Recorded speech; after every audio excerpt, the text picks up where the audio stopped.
sur les chrétiens d'Orient. L'intitulé de mon exposé est le suivant. Entre Orient et Occident, les défis, quels sont les défis en matière de préservation, d'intégration et d'enracinement des chrétiens d'Orient. Pour commencer, je dirais que ces quelques dernières années, les chrétiens d'Orient se trouvent dans une situation de gravité particulière en raison de la situation dramatique actuelle que vous connaissez et ses conséquences, notamment en Irak et en Syrie, mais pas exclusivement. Mais peut-être d'abord, j'essaierai de donner un éclairage multidisciplinaire sur cette chrétienté et quelle est sa situation aujourd'hui. Alors, pour cela, j'ai divisé mon exposé en deux grands axes. Le premier, fournir les particularités des chrétiens d'Orient. Et le deuxième point, la situation d'exil et d'exode qu'ils vivent aujourd'hui. Donc, le premier point, les particularités des chrétiens d'Orient. Qu'est-ce qui les distingue, ces chrétiens d'Orient? Qu'est-ce qui distingue ces enracinés d'hier devenus des déracinés aujourd'hui?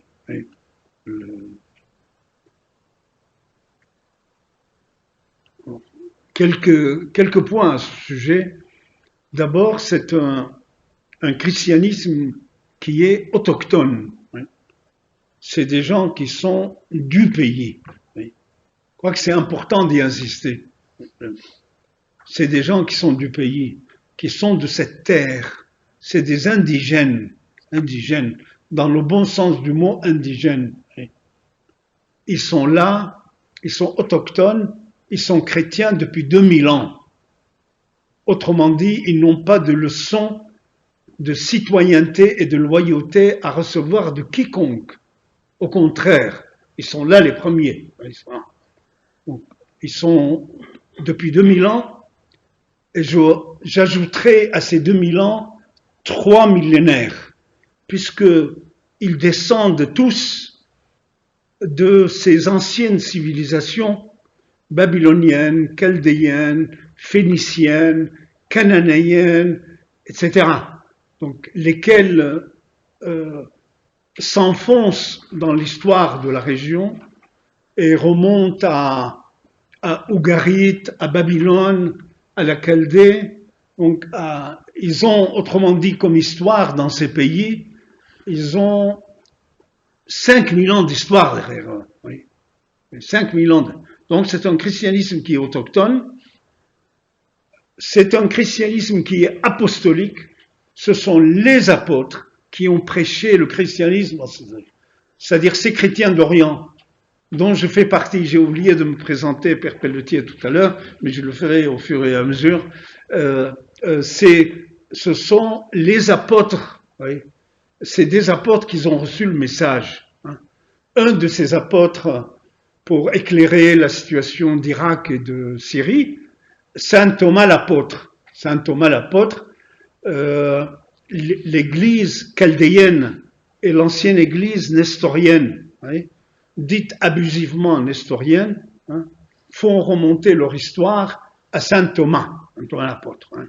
Et Thomas, d'ailleurs, le terme Thomas, c'est un terme araméen qui veut dire jumeau. Hein, le terme Thomas. Saint-Pierre, hein, Saint-Paul, Saint-Pierre, c'est lui qui a fondé l'église d'Antioche, Antakya, avant de prendre le chemin vers Rome. Oui. Donc, on peut faire Saint-Marc pour les Coptes, etc. On peut faire de même pour toutes ces chrétientés orientales. Oui. Ce ne sont pas des missionnaires latins qui les ont convertis, c'est le contraire.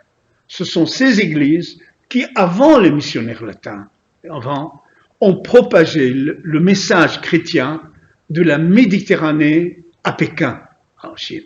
C'est très important d'y insister. Vous voyez, l'église nestorienne comptait au XIIe siècle vraisemblablement plus de 60 millions de fidèles dans le monde. Et numériquement, paraît-il, était la première église dans le monde. Première église. C'était la première église. Donc c'est un christianisme qui est apostolique. En araméen, on dit shlichaya. Shlicha, c'est l'apôtre. Rasouliya, kanisa rasouliya. En arabe, on dit. Rasoul, c'est le messager. Ce sont kana'es rasouliya, des églises missionnaires. Ce sont des chrétiens d'Orient. Et c'est important d'y insister également. Et le christianisme est né en Orient. Il est en Orient. Et ces chrétiens d'Orient en sont très fiers, hein, que le message est né à Jérusalem. Hein, il est né à Nazareth. Hein, il est né à Bethléem. Tous ces termes sont des termes araméens qu'on retrouve en hébreu aussi. Ce sont des termes sémitiques. Bethléem, Bethléem, c'est la maison de la viande, lahm. Mais c'est le lahm en proto-sémitique ancien, c'est matière de subsistance, ça le sens. Oui. En araméen, bet lahm, lahma c'est le pain. Hein. En arabe, lahm c'est la viande, donc c'est la matière de subsistance. Oui. Bet lahm, bet c'est la maison, bet c'est la maison. Oui, la Jérusalem, Yerushalayim, Orushalem en araméen, la ville de la paix, c'est la ville de la paix. Donc c'est un grand attachement et on est très attaché également à ce que dit saint Matthieu. Hein. Saint Matthieu dit tel l'éclair qui jaillit de l'Orient et brille jusqu'en Occident, tel sera le retour du Fils de l'homme. Tel l'éclair qui jaillit de l'Orient et brille en Occident, tel sera le retour du Fils de l'homme.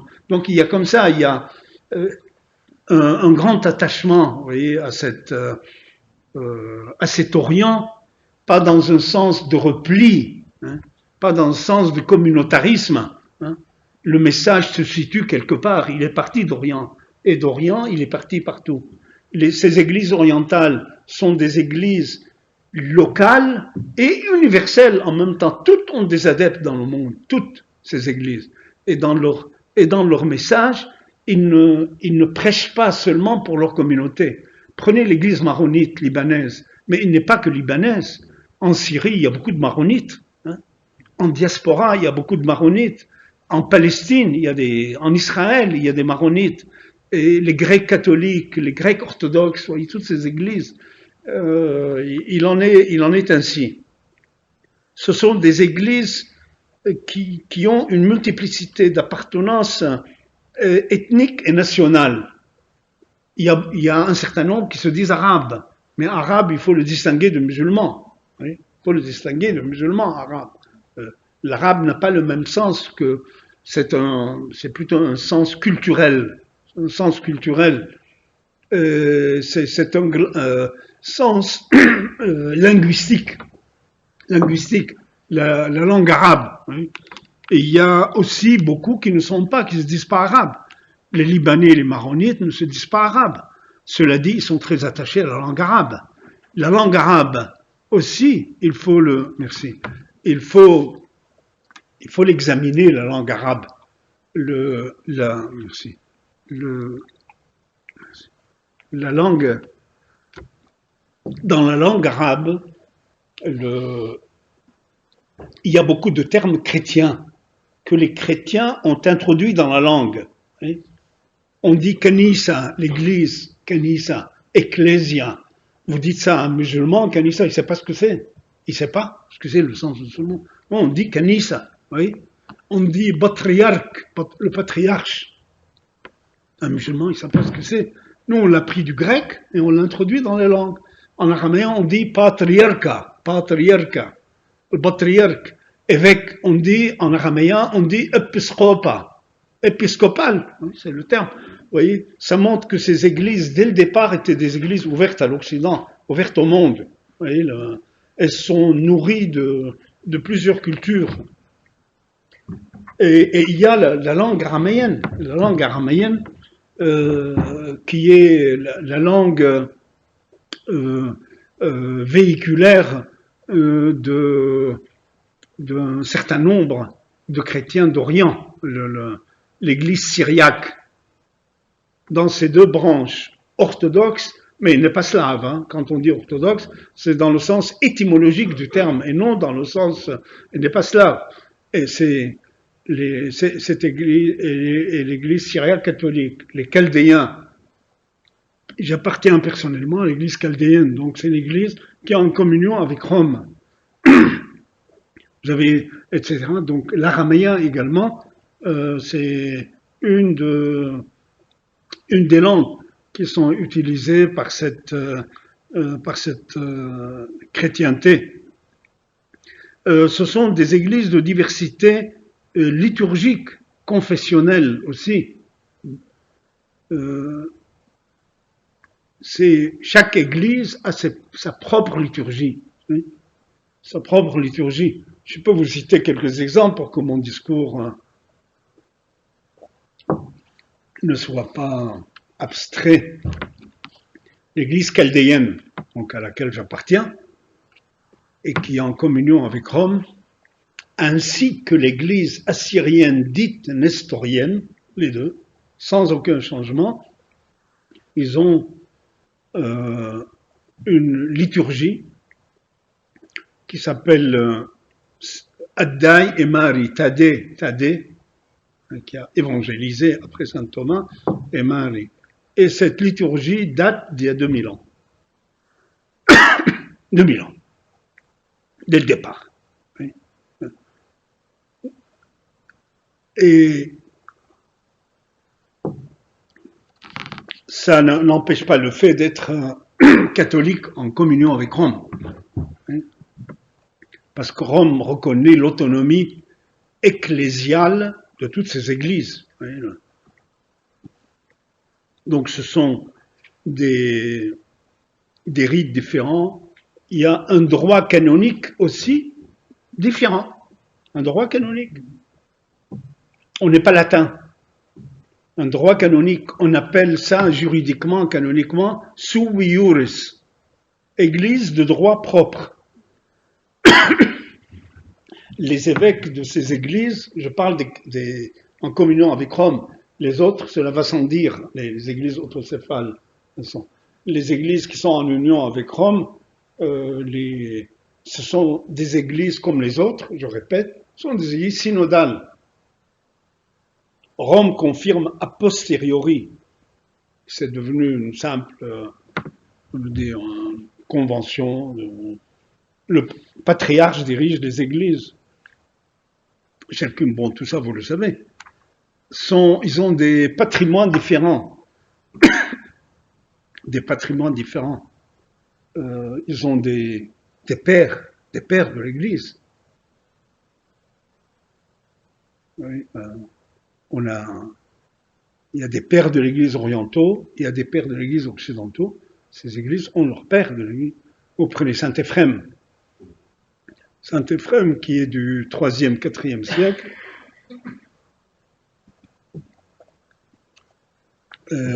Saint Éphrem a été déclaré par le pape Benoît XV en 1917 comme docteur de l'Église universelle. Vous avez Isaac de Ninive, un grand mystique qui est la référence majeure des églises orthodoxes, Isaac de Ninive, et qui était un historien entre guillemets. Donc c'est à l'époque où on considérait schismatique. Les orthodoxes, ils l'ont adopté, il est enseigné au mont Athos en Grèce, il est enseigné en Russie, c'est un géant de la mystique. Isaac de Ninive, il était arabe, ethniquement il était arabe, on est au 7e siècle, il s'appelait Ishaq, Isaac, il est de Qatar, ce pays Qatar, parce que l'église nestorienne dominait toute cette région d'Arabie. Il est devenu chrétien, il a été à Ninive, à Babylone, à Ninive, Mossoul, et il est devenu évêque de Ninive, d'où son nom de Isaac de Ninive, mais il paraît qu'il s'ennuyait. Il dit, je ne suis pas fait pour ça.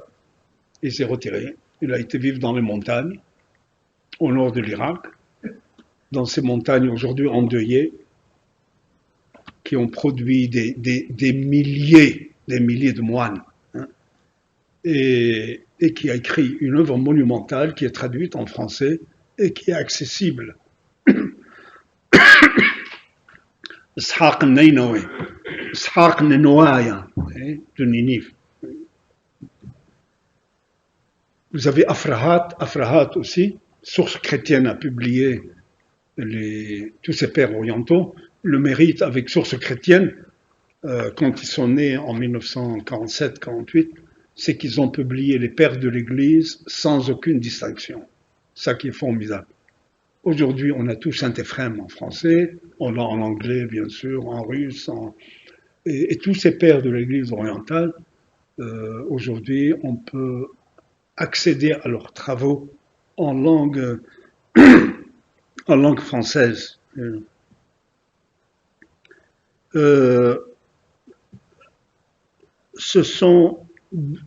C'est une chrétienté qui s'est étendue sur l'ensemble du continent asiatique. Je le disais rapidement tout à l'heure. Aujourd'hui, prenons un pays comme l'Inde. Prenons le sud de l'Inde, l'état de Kerala. Au ouest de l'Inde, il y a plus de 5 millions de chrétiens qu'on appelle Syro-Malabar et Syro-Malankar. Je ne vais pas entrer dans les détails, ce serait trop compliqué. Ces chrétiens sont les héritiers de saint Thomas. Ce sont les héritiers de saint Thomas. Ils ont la liturgie de cette église nestorienne. Ensuite, ils sont divisés. Aujourd'hui, la messe est dite en malayalam, qui est leur langue indigène, mais c'est un christianisme de type mésopotamien. J'ai eu l'occasion de les rencontrer, d'assister à des messes dans plusieurs pays au monde, et je peux vous dire qu'ils en tirent une grande fierté. Et ces églises coexistent avec l'église latine. Rome reconnaît leur spécificité. Ils ont leurs évêques, c'est des églises qui sont organisées. C'est-à-dire, vous allez dans le Kerala, et il pourrait y avoir un évêque latin, et il y a un évêque syro-malabar. Le syro-malabar. Il peut y avoir un évêque syro-malankar aussi, ils sont ou catholiques ou autocéphales indépendants. Et ils sont de grands producteurs en matière de littérature araméenne. Grands producteurs. Et ça, malheureusement, l'Occident l'ignore. Parce qu'en Occident, ce qui a prévalu longtemps, c'est l'idée que le christianisme était consciemment ou inconsciemment latin. Oui, moi, je vis en France depuis fin 69. Le temps passe. Hein. Depuis 1969, je peux écrire des livres sur ce que j'ai vu et ce que j'ai entendu.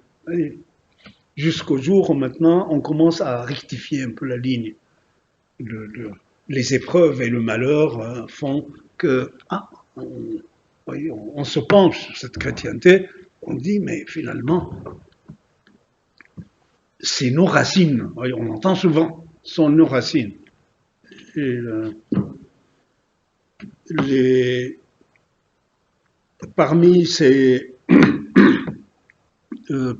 églises, il y a ceux qui sont entrés en communion avec Rome, et je dirais un mot là-dessus, même si je l'ai déjà évoqué. Il y a eu des divisions au sein de ces églises. Oui, il y a eu des divisions depuis le XVe siècle. Ces églises étaient toutes autocéphales, indépendantes avant. Cela dit, elles reconnaissaient le siège de Rome, c'est important, elles reconnaissaient le siège de Rome comme ayant une primauté, parce que le siège de Pierre et Paul. J'ai sur moi des textes qui datent du XIIe siècle. Du XIIe siècle. Celui de Ebed Jésus de Nosib, Audish ou Barbricha. On est au XIIe siècle. C'est l'église nestorienne, l'église chaldéenne n'existait pas. L'église chaldéenne date du XVe, XVIe siècle. Audish ou Barbricha. Ça, c'est ce texte en araméen. Il parle des sièges.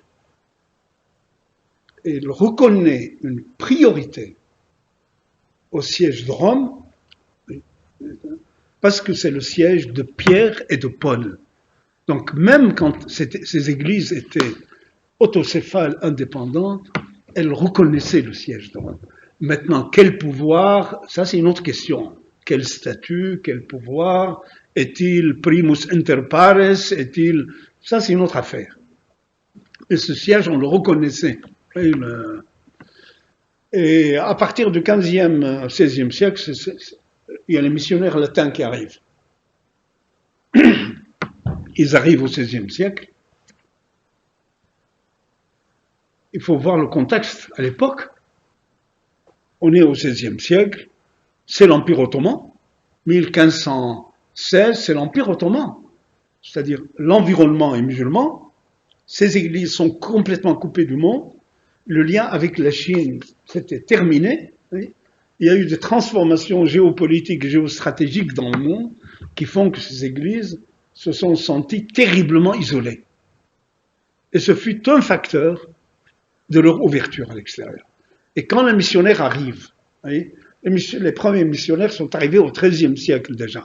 Les Carmes sont arrivés en Iran, en Perse, à Isfahan, déjà au XIIIe siècle. Oui, ils sont arrivés.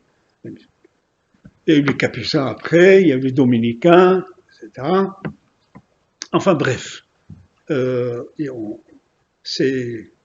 a pu, ce travail de missionnaire a pu diviser ces églises et créer un pendant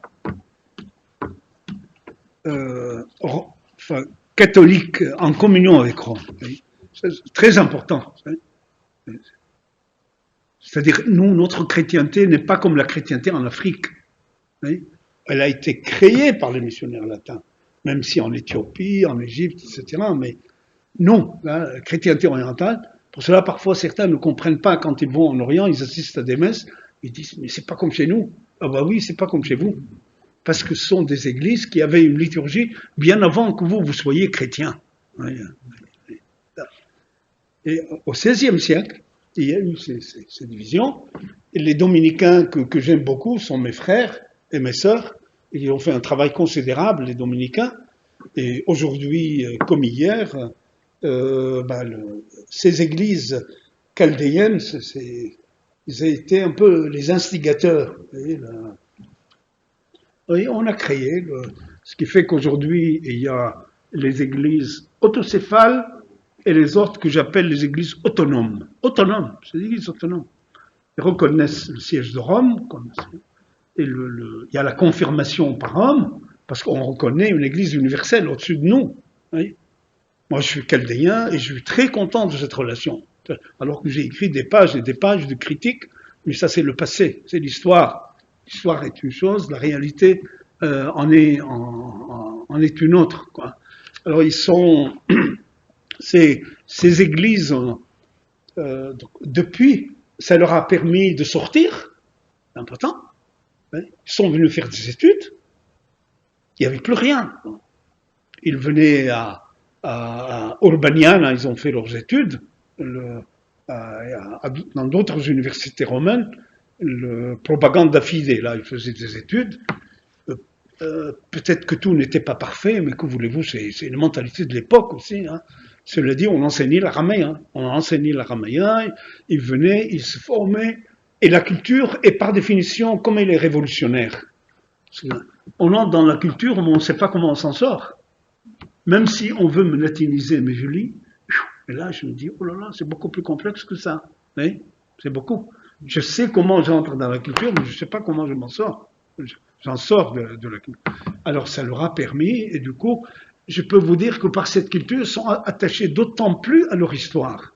Parce qu'ils ils en ont tiré une fierté. A dit, ça c'est notre passé, et merci à Rome d'avoir conservé tous ces documents et de les avoir ramenés des monastères de là-bas, les avoir ramenés, et ils sont conservés. Ils sont conservés. Ils sont à la Bibliothèque nationale à Paris, ils sont au musée du Louvre, ils sont partout. C'est grâce à cet esprit occidental de conservation que tous ces documents ont été conservés. Voilà. Donc depuis qu'il y a ces pendants, mais leurs relations œcuméniques, ces églises, sont plutôt positives. Hein. Toutes ces églises, même les églises autocéphales, indépendantes, ils ont passé des accords de type même christologique avec Rome. Annie en parlera du dernier synode, où la relation et je peux vous en parler longuement. Hein, donc les relations sont plutôt de type positif. Quoi. Ce sont des églises qui ont produit une littérature très riche. Oui, très riche, une littérature très riche. C'est impressionnant ce que les chrétiens d'Orient ont pu produire comme pensée, en arabe, en araméen, et en grec aussi, et en latin aussi, en latin. Ils ont appris le latin à l'Urbaniana quand ils venaient à Rome, et je peux vous dire qu'on a beaucoup de documents écrits par des orientaux en latin, voyez, en grec, donc en arabe. Les Libanais ont beaucoup produit, les Libanais. Toutes ces églises orientales ont une littérature très riche. Et ils ont amélioré la langue arabe. Ça, on ne le dit peut-être pas assez.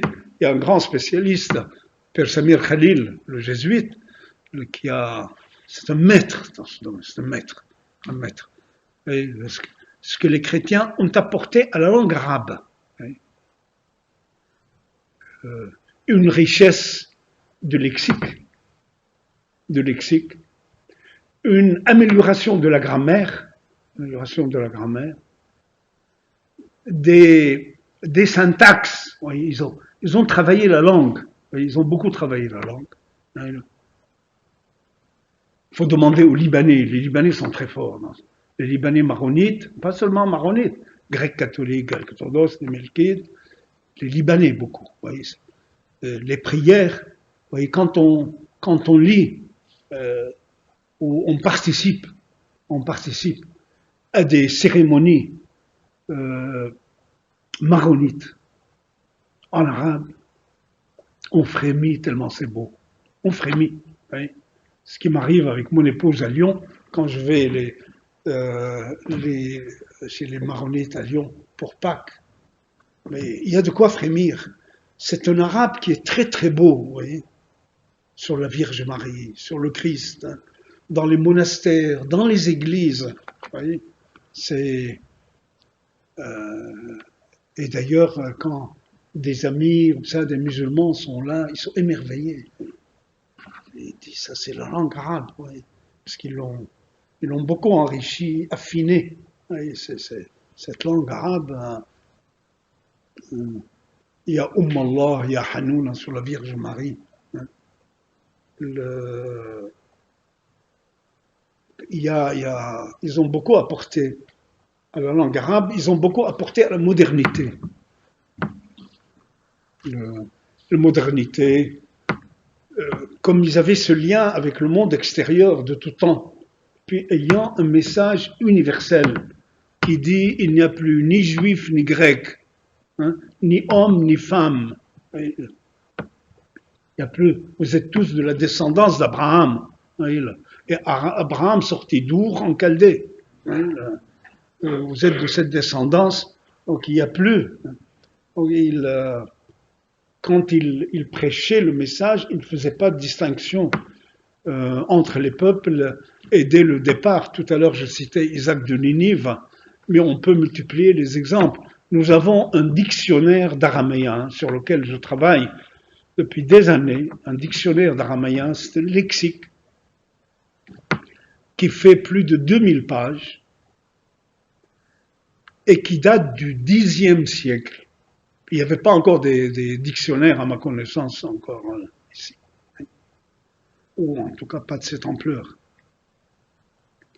Et écrit par Hassan Bar Bahloul, un chrétien irakien. Il s'appelait Hassan, converti, il était évêque de l'église nestorienne et qui a fait une œuvre monumentale. Une œuvre monumentale. Et il est aujourd'hui, il est accessible. La première fois que je l'avais vu en faisant ma thèse, c'est dans les années 70, il est à la bibliothèque municipale de Lyon. Merci à la bibliothèque municipale de Lyon. Je dis, mais qu'est-ce qu'il fait là? Ils l'ont. Et aujourd'hui, il a été réédité et on peut le trouver sans problème. Et c'est quelque chose de monumental parce qu'il cite tous les dictionnaires de ses devanciers. Hein, il les cite. Hein, par exemple, la Trinité, la personne prosopone, hein, philosophie, pilasuputa. Il y a 4 pages. Qu'est-ce que la philosophie? C'est quelque chose d'impressionnant. Donc il y a une littérature qui touche à tous les domaines, à tel point qu'on peut dire que ce sont des civilisations. Oui, ce sont des civilisations. Dans le plein sens du mot. C'est-à-dire elles vivent d'elles-mêmes et n'ont pas besoin des autres, hein, pour schématiser. C'est une civilisation. Oui, que ces chrétiens d'Orient, c'est pas seulement un qualificatif de chrétiens d'Orient. On dit chrétiens d'Orient. D'ailleurs, ce terme, hein, il faut le reprendre. Chrétien d'Orient, ça veut dire quoi? Parce que c'est l'Occident qui l'a créé, c'est pas l'Orient. À un moment, on commençait les capitulations dans l'Empire ottoman, on a commencé à parler comme quoi la France s'intéressait aux chrétiens d'Orient, l'Angleterre. Et depuis, le terme est resté. Enfin, bref, faisons avec. Et ce terme, son contenu est beaucoup plus profond que ça. Bon, maintenant le deuxième point, assez rapidement, cette communauté, ces communautés chrétiennes connaissent un phénomène d'exode. D'abord, un historique. L'exode ne date pas d'aujourd'hui, il date de 1880, pour ne pas dire avant. L'exode, les premiers qui sont arrivés aux États-Unis datent de 1880 sous l'Empire ottoman. Ce parti de Perse aussi, de cette époque. Hein. Le cousin germain de mon père est parti en 1880 à Chicago, qui partait d'Iran, de Perse. Hein. Les Grecs catholiques, les Grecs orthodoxes, j'ai été avec Claire, mon épouse, j'ai été en Argentine, à Buenos Aires et Cordoba. Ben, les premiers chrétiens sont arrivés en 1880. Ils ont des éparchies aujourd'hui là-bas. Les maronites sont très, très nombreux. Et il y a beaucoup de musulmans aussi, qui fuyaient les persécutions sous les Ottomans. Sur Abdelhamid, oui, le sultan Abdelhamid. La diaspora, et aujourd'hui, à l'heure où nous parlons, il y a plus de chrétiens à l'extérieur qu'à l'intérieur. La gravité, elle est là. La gravité, elle est là. Les Chaldéens, il y a 2 semaines, j'étais au musée du Louvre-Lens, je reprends le chiffre que donnait Frère Najib, qui est dominicain, qui venait d'Irak, et il disait que, et c'est très vraisemblable, le chiffre est très vraisemblable, peut-être 350 000, 400 000, alors que il y a 20 ans, ils étaient plus d'1 million. Déjà. En Syrie, la moitié de la population a quitté le pays. Et ça touche toutes les communautés. Et pas seulement les communautés chrétiennes, mais il y a aussi des musulmans qui partent. Il y a des musulmans qui partent.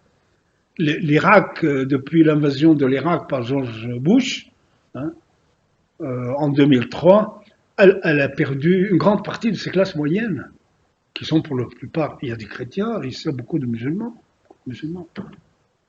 Les médecins, les ingénieurs, c'est une hémorragie dans ces pays. Donc l'Église ne date pas d'aujourd'hui, l'exil ne date pas d'aujourd'hui, en direction des États-Unis, en direction du Canada, en direction d'Australie, de plus en plus. Le nombre d'éparchies qu'on a aujourd'hui à l'extérieur, c'est impressionnant. Éparchie, c'est-à-dire diocèse. Alors je voudrais à ce propos dire 2 mots. Ces chrétiens orientaux qui partent, et étant donné qu'une partie appartient à des églises autocéphales,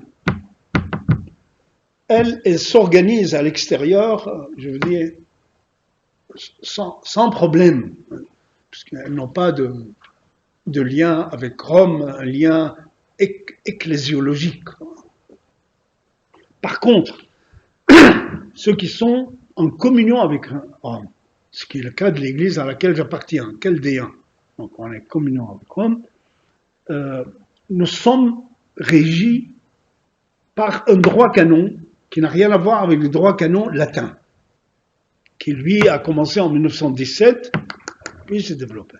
Le droit canon des églises orientales a été perfectionné et promulgué par Jean-Paul II en 1989-90, et en vertu de ce droit canon, en diaspora, les églises orientales peuvent s'organiser d'une manière autonome, je ne dis pas indépendant, autonome, et que ecclésiologiquement, ils peuvent avoir leurs prêtres et leurs églises. Je dis ça parce que parfois certains latins, ignorant les réalités, ils disent mais vous êtes catholique, donc oui, on est catholique, mais on a nos spécificités qui sont reconnues déjà par Vatican II, et il y a plusieurs décrets sur les églises orientales qu'on ne sort pas assez. Quand on étudie les décrets de Vatican II, comme si ça se réduisait à ce qui est dit sur l'Occident. Mais parce que les gens ne se sont pas penchés sur ces textes. Il y a des textes, puis il y a beaucoup de textes, beaucoup plus qu'on ne le pense. Il y a des encycliques à ce propos, donc qui permettent, qui autorisent. Et ils peuvent avoir un diocèse. C'est-à-dire sur un diocèse latin, peut coexister un autre diocèse canoniquement. Monseigneur Jmaïl à Paris, Monseigneur Jmaïl, on utilise le terme grec éparchie, abrachia en arabe on dit, ou parchia en araméen on utilise le terme grec aussi, mais c'est-à-dire, il peut coexister sur le même, et c'est le cas, c'est le cas. Quand Bergoglio était l'archevêque de Buenos Aires, il y avait une éparchie maronite là-bas que lui acceptait, hein, une éparchie maronite. Nous avons 2 éparchies chaldéennes aux États-Unis. Nous avons une éparchie chaldéenne en Australie. Et la Nouvelle-Zélande dépend de l'Australie. Hein. En Europe, le pape a nommé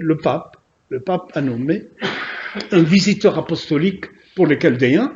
Visiteur, il vient de changer, c'était Monseigneur Ramzi Carmo, l'archevêque de Terrance, et Monseigneur Basile Yeldo lui a succédé, parce que les Chaldéens disent on veut une éparchie.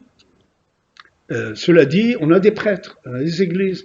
Avant Envelin, dans la banlieue de Lyon, il y a une église chaldéenne, c'est-à-dire sui iuris, c'est l'application de sui iuris, de droit propre. Et le jour où il a été investi, cette église, moi j'étais présent à l'église avant Envelin, on a lu tous les décrets, vous voyez, on a dit en vertu de.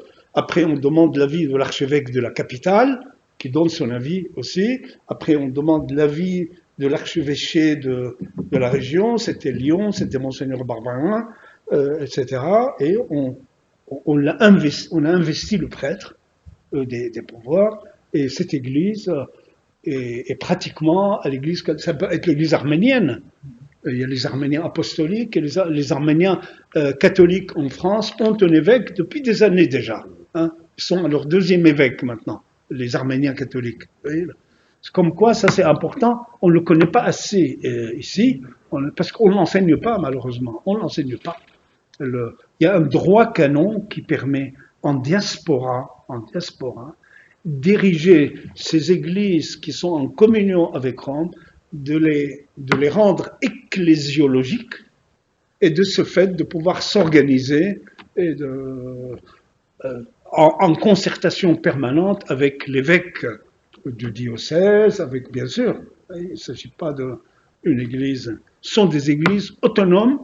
Et moi, j'ai introduit dans mes travaux cette notion d'autonomie. Vous savez que dans le droit international, cette notion d'autonomie n'a pas une grande place.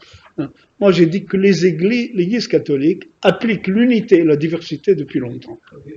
L'unité, l'universalité et la diversité. Et là, c'est pas des paroles, c'est ecclésiologique, c'est-à-dire c'est juridique, c'est légal, outre que c'est légitime. Hein. Donc, ces communautés sont dispersées aujourd'hui dans le monde. On a, comme disent beaucoup d'orientaux, ils disent on est venu ici on a pu construire des églises, pas chez nous. Je parle de 2 églises par exemple qui sont à Sarcelles et Arnouville. À Sarcelles, que je connais bien parce que j'ai accompagné la communauté chaldéenne depuis son arrivée en 1980. Donc je connais bien la situation. Et il y a l'église Saint-Thomas qui est à Sarcelles, et Arnouville, il y a l'église Saint-Jean. Ce sont 2 églises chaldéennes. Et le jour de l'inauguration de l'église de Arnouville, le ministre de l'Intérieur, en tant que ministre des cultes, était présent et il a fait un discours. Ils ont ils sont tout contents, tout ravis. Et toutes les communautés, les Arméniens, je veux dire toutes les communautés, et c'est le cas dans toute l'Europe, hein, parce que les communautés sont dispersées un peu partout. C'est le cas aux États-Unis, c'est le cas à Marseille, chez Annie. L'église grecque catholique melkite date de 1890 ou quelque chose comme ça. Voilà. Donc voilà.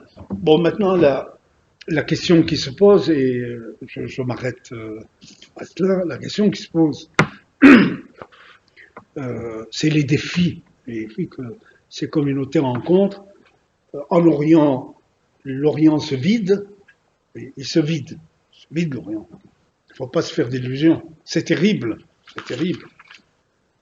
Et saluons le courage de tous nos frères là-bas, tout le travail considérable qu'ils font pour soulager les souffrances et les aider à rester les aider à rester.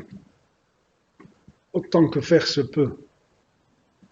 Cela dit, la situation ne s'arrange pas. L'exode se poursuit, donc il y a les problèmes de là-bas. Quel sera l'avenir de la région si par malheur, cette région venait à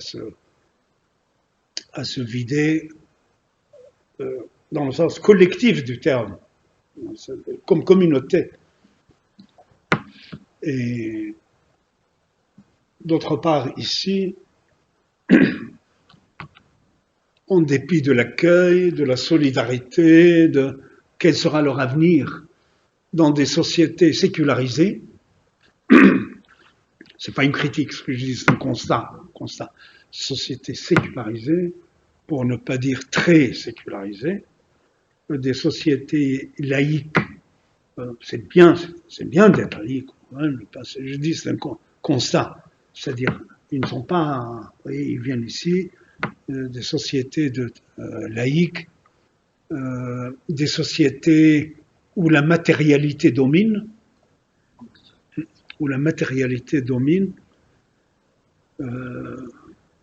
comment se fera le lien? Oui, ça c'est des questions que je pose. Et pour terminer, je vous lis ces deux phrases. Une du Saint-Père, le pape François, qui le 21 novembre 2013, c'était son message à l'assemblée plénière de la Congrégation pour les Églises orientales, qui est un des dicastères romains.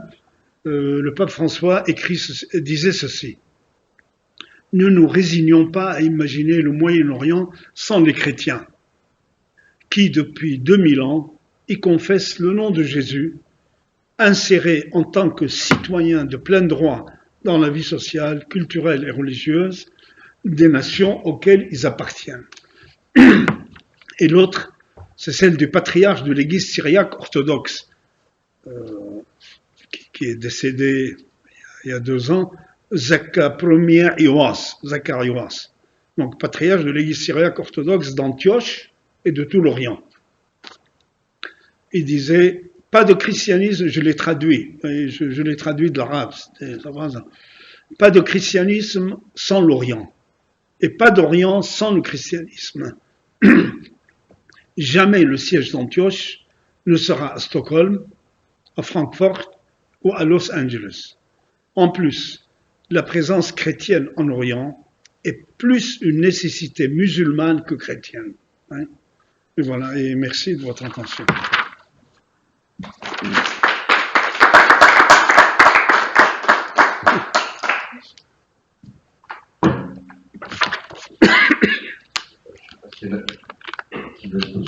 Une autre question. On est à l'heure à laquelle on avait prévu de célébrer l'Eucharistie, donc on ne va pas tarder à aller à la chapelle. De toute façon, vous êtes encore là cet après-midi, et donc on pourra continuer à poser des questions cet après-midi, même s'il y en a une peut-être maintenant, on va les citer. Non, mais il y a un énorme problème dont personne ne veut parler. 1922, Atatürk déclare la Turquie laïque. Il y a 22 millions d'habitants, dont un quart de chrétiens, donc à peu près 5 millions d'habitants. L'an 2000 ou quelque chose comme ça, il reste 100 000 chrétiens en Turquie. Que sont devenus les 5 millions qui disparaissent? Et que sont devenus leurs biens? Mais personne ne veut en parler, surtout pour l'Europe. Autre chose, 1964, c'est les colonels en Grèce, mais en Europe, c'est déjà l'Europe. La Turquie exile 60 000 Grecs de la région de Thessalonique, leur prenant tous leurs biens. On les jette en Grèce, personne n'a bougé. Ni l'Europe, ni la France, ni l'Angleterre, ni rien du tout. On a laissé faire. Et en Grèce, c'était quand même les colonels. Mais là, personne ne peut répondre. Ouais. Autre chose, c'est tout récent, parce qu'il faut quand même que les gens le sachent. Monsieur Fabius, à l'Assemblée nationale, ministre des Affaires étrangères, a dit il y a quelques années, Al-Nosra fait du bon boulot en Syrie. Et la France a payé des munitions, de l'armement à ces gens-là, et ils ont massacré le village de Mahaloula, le dernier village araméen, avec des religieuses emmenées, des gens massacrés, jetés dans les puits, etc. C'est Al-Nosra. Et M. Fabius à l'Assemblée nationale, ils ont fait du bon boulot. Je réponds rapidement. Les deux premières questions se recoupent. En 1922, vous avez dit que Mustafa Kemal a décrété la laïcité. Il y avait 5 millions. Aujourd'hui, que sont-ils devenus? Aujourd'hui, l'État réduit à 100 000. Hein. C'est simple, c'est terrible, c'est terrible. En 1915, il y a eu des tragédies, il y a eu des massacres, il y a eu des génocides, celui des Arméniens, des Assyriens, des Chaldéens, des Syriaques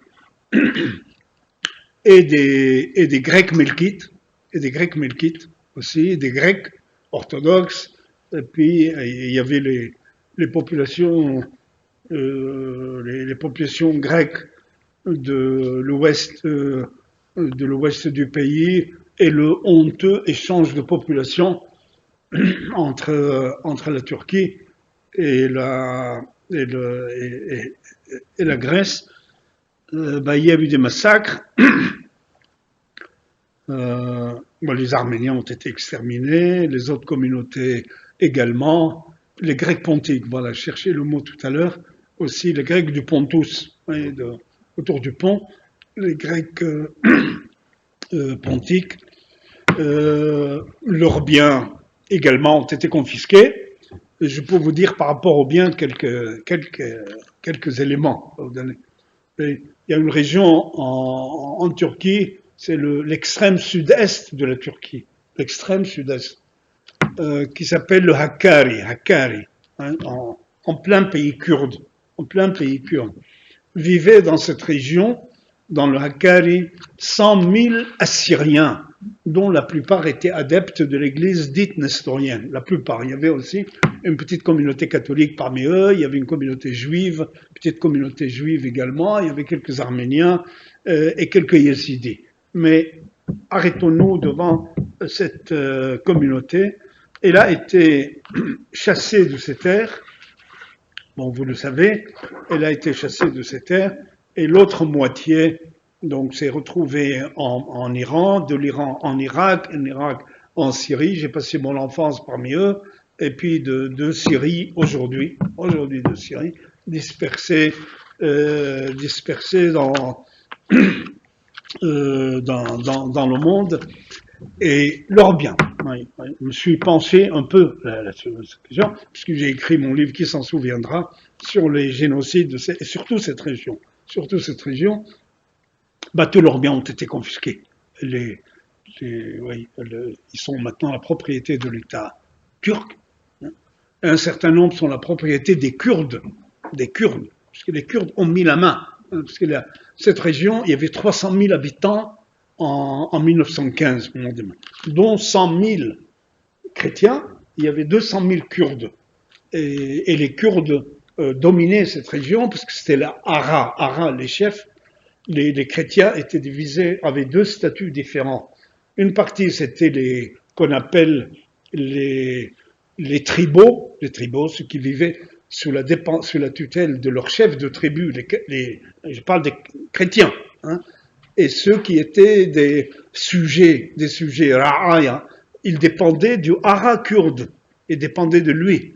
Et oui, il avait vie totale sur eux, cette population. Or, au moment où ils sont partis, il y a eu ces massacres. Dans cette région, on recense plus de 150 églises. Dans cette région. Et dont les premières datent du 3e et du 4e siècle. 3e et 4e siècle. Et c'est des montagnes inaccessibles, cette région. Je travaille beaucoup sur cette région, à laquelle je suis attaché, y compris affectivement, mais malheureusement, j'ai pas pu y aller, parce qu'encore une fois, cette communauté, j'ai vécu parmi eux.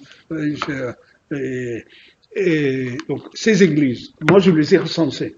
Il y a eu des travaux qui ont été faits sur ces églises.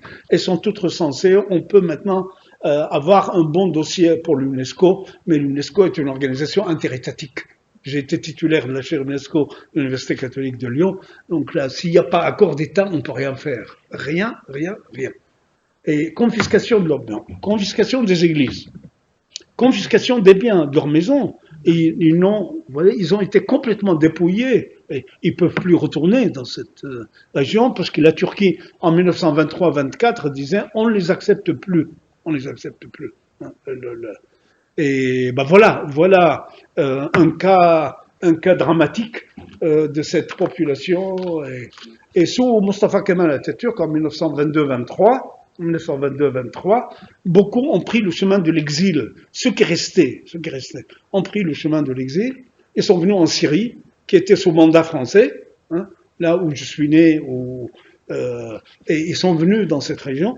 Et c'était sous Mustafa Kemal le laïc. En 1925-1926, ils sont partis. Aujourd'hui, combien sont-ils? Probablement 100 000 si on compte toutes les communautés.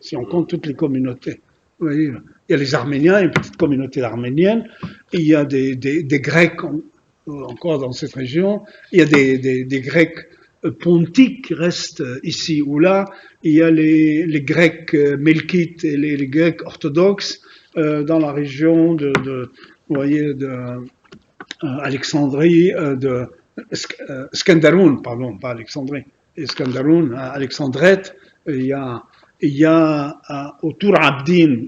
Tour Abdin, c'est un terme araméen qui veut dire montagne des croyants. Ça s'appelle comme ça, cette région. Et cette région a été également exterminée en 1915, autour de Diyarbakir, de Mardin, cette région, où il y a encore une petite communauté, il y a un évêque syriaque orthodoxe là-bas, qui travaillent dans des conditions qui sont loin d'être faciles. Ils avaient un député au Parlement, ça c'est peut-être des éléments qu'on peut rajouter. Les Kurdes avaient leurs députés jusqu'à une date pas lointaine où Erdogan il a mis en prison le chef du groupe. Il y avait parmi ce groupe kurde, au nom des Kurdes qui s'est présenté, un Syrien qui était député, j'ai bien connu, était député et qui défendait la communauté. Et à Mardin, la ville de Mardin, il y avait 2 maires dans la ville. On l'appelle commère, la deuxième. Elle n'a rien de commère, mais et c'était une Syriaque. Et maintenant, il l'a démis de ses fonctions, le pouvoir actuel. Voilà. Merci, on vous écouterait encore longtemps, mais on va laisser les breaks pour pouvoir prendre cet après-midi.